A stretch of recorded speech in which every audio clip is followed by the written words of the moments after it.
Mahal kong Pilipinas, sana nakikinig ka. Gusto ko lang magkwento sa'yo. At ganoon na rin ang mga musta.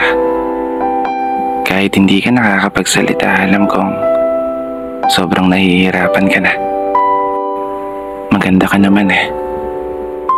Inabuso ka lang talaga ng mga taong nakala mong aalagaan ka.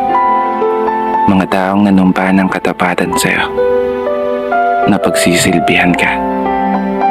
Mga taong pinagkatiwalaan namin na sa'yo'y magsasalpa sa mga panahon na haharap ka sa unos bilang isang bansa na matatag at palaban.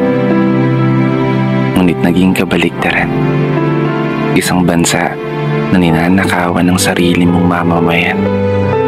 Isang bansa na dapat ay pinoprotektahan, ngunit isang bansa na napapaligiran ng mga taong mapanlamang. Kailan nga ba tayo magigising? Kailan nga ba kayo matatauhan? Kailan mo nga ba isa sa puso na inihalal ka ng taong bayan upang maglingkod, hindi para magpayaman, upang magsilbi, hindi para maging gahaman? Imulat mo yung mga mata mo upang tuluyan mong masilayan ang katotohanan na nakakapagod ng maging Pilipino, nakakapagod ng maging mahirap sa isang bansang inakala naming iingatan mo. Mahal kong Pilipinas.